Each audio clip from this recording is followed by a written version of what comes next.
अल्लाह अजान हो रही है। ओ भाई किधर जा रहा है? काम कर बैठ के। उस्ताद जी अजान हो रही है, मैं नमाज पढ़ के आता हूँ। ओ मेरी सुन बात, चुप करके काम कर, इतना हाजी ना बन। उस बंदे ने घंटे का टाइम दिया, उसका सूट सिलाई कर। हर वक्त बहाने ढूंढता रहता काम से जान छुड़वाने के। उस्ताद जी बात बहाने की है ही नहीं, आपको पता है ना मैं नमाज नहीं छोड़ता। ये काम तो चलते ही रहने हैं, लेकिन नमाज तो बहुत ज़रूरी है। जिस दिन आपको पता मैं पहले दिन आपके पास काम पे आया था, मैंने बोला था उस्ताद जी काम अपनी जगह, लेकिन मुझे नमाज ज़रूर पढ़ने दीजिएगा। और इसलिए उस्ताद जी काम को छोड़ें, मैं नमाज पढ़ के आया, 10 मिनट तो लगेंगे। मेरी सुन बात, एक नमाज छोड़ने का कोई हर्ज नहीं है। एक नमाज छोड़ने से तू जहन्नुम में नहीं चला जाएगा।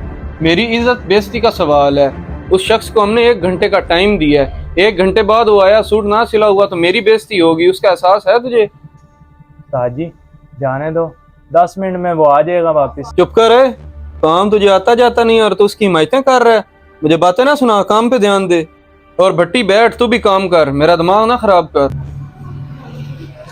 उस्ताद जी काम होता रहेगा, मैंने नमाज पढ़ने लाजमी जाना। अच्छा तो तूने नमाज पढ़ने जाना है ना, तो मेरी भी एक बात कान खोल के सुन ले।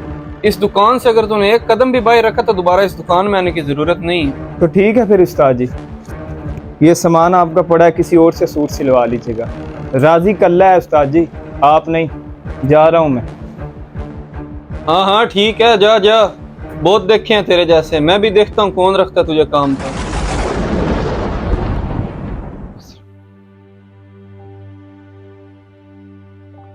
या मेरे अल्लाह, आज मेरे उस्ताद ने मुझे सिर्फ नमाज की वजह से निकाल दिया। मेरे उस्ताद को शायद पता नहीं है कि रिज़्क देने वाली ज़ात सिर्फ अल्लाह पाक की है। या मेरे अल्लाह, मैं तेरी रज़ा में खुश हूँ। या मेरे अल्लाह, नमाज के लिए सारे काम कुर्बान। मुझे यकीन है या मेरे अल्लाह, आपने मेरे लिए इससे भी कुछ अच्छा सोचा होगा। बेटा क्या बात है, आज तू जल्दी घर आ गया? अब्बा जी उस्ताद को नमाज पढ़ने का कहा था, तो उस्ताद मुझे कहता है कि या नमाज पढ़ ले या काम कर ले। बस फिर मैं काम छोड़ के नमाज पढ़ने आया, तो उसने मुझे काम से निकाल दिया। शाबाश बेटा, अगर तू इसी वजह से आया ना कि उसने तुझे नमाज से रोका, तूने बहुत अच्छा किया। ऐसे हजारों काम हमारे कुर्बान है नमाज के लिए। अल्लाह और काम देगा बेटा।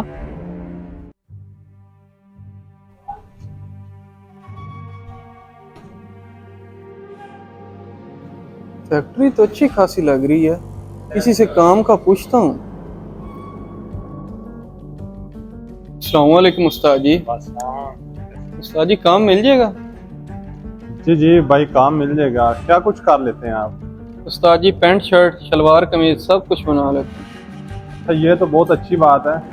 तो मैं 1 मिनट बॉस से ना कॉल पर रब्ता करूँ। अस्सलाम वालेकुम। हाँ जी बॉस, क्या हाल है? ठीक है। अच्छा एक कारीगर आया है, रख लूँ? ठीक हो गया, मैं भेजता हूँ उसको। आप जैन, ये भाई को बॉस के घर लेके जाऊँ। आए भाई, मैं आपको लेके जाता हूँ। रुको भाई, मैं बॉस को बुला लूँ।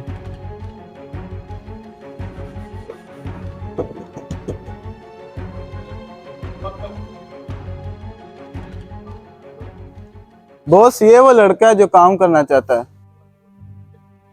मेरी सुन बात, एक नमाज छोड़ने का कोई हर्ज नहीं है। एक नमाज छोड़ने से तू जहन्नुम में नहीं चला जाएगा। अच्छा तो तूने नमाज पढ़ने जाना है ना, तो मेरी भी एक बात कान खोल के सुन ले। इस दुकान से अगर तूने एक कदम भी बाहर रखा तो दोबारा इस दुकान में आने की जरूरत नहीं है। चलो ठीक है, अंदर आ जाओ। हाँ जी उस्ताद जी, क्या हाल चाल है आपके? ठीक हैं? हुक्म करें, मेरे लिए क्या हुक्म है? हुक्म तो कोई नहीं है यार, काम मिल जाता तो बड़ी मेहरबानी होती। ये कैसी बातें कर रहे हैं उस्ताद? दुकान आपकी अपनी है, जब चाहे मर्जी काम पे हैं। बहुत शुक्रिया यार, तुमने मेरी इस मुश्किल वक्त में मदद की। अगर तुम मुझे काम ना देते तो पता नहीं मेरा क्या बनता। इसमें शुक्रिया वाली कौन सी बात है? इंसान ही इंसान के काम आता है। वैसे यार मैं अपनी उस गलती के लिए बहुत शर्मिंदा हूँ। जो उस दिन मैंने तुम्हें नमाज पर जाने से रोका और काम से भी निकाल दिया। अल्लाह को नाराज़ करके मैं अपना कारोबार से भी हाथ धो बैठा और आज दर दर की ठोकरें खा रहा हूँ। जी कोई बात नहीं, मैंने आपको माफ़ किया। बस देख लें अल्लाह की कुदरत कि जिस नमाज की वजह से आपने मुझे जॉब से निकाला था, अल्लाह पाक ने उसी नमाज के वसीले से मुझे इतनी अच्छी फैक्ट्री अता की और अब मेरी फैक्ट्री में 25 से 30 वर्कर काम कर रहे हैं। बस मैं उस्ताद जी आपको उस वक्त भी कहता था, जो बंदा अल्लाह की रस्सी को मजबूती से थाम लेता है ना, अल्लाह पाक कभी उसे गिरने नहीं देता। वाकई यार, तू सही कह रहा है। इंशाल्लाह अब से मैं नमाज भी पढ़ूंगा और किसी को नमाज पढ़ने से रोकूंगा भी नहीं। ये हुई ना बात उस्ताद जी, बहुत अच्छा लगा ये सुन के। दोस्तों, इस वीडियो को बनाने का मकसद ये है कि जिस अल्लाह पाक ने हमें इतनी इज्जत दी हुई है, तो हम गरूर में आके लोगों को कभी नीचा ना समझें और ख़ुद भी नमाज पढ़ें और लोगों को भी नमाज पढ़ने की तनकीन करें और लोगों को भी नमाज पढ़ने से ना रोकें, क्योंकि जो इज़्ज़त देने पे कादिर है ना, उसे वो इज़्ज़त छीनने में 1 सेकंड भी नहीं लगता। इसलिए आपसे गुजारिश है कि नमाज का एहतमाम करें, क्योंकि रिज़्क देने वाली ज़ात सिर्फ़ अल्लाह पाक की है। और ये मत भूलें कि अल्लाह की तरफ आपको लौट कर जाना है।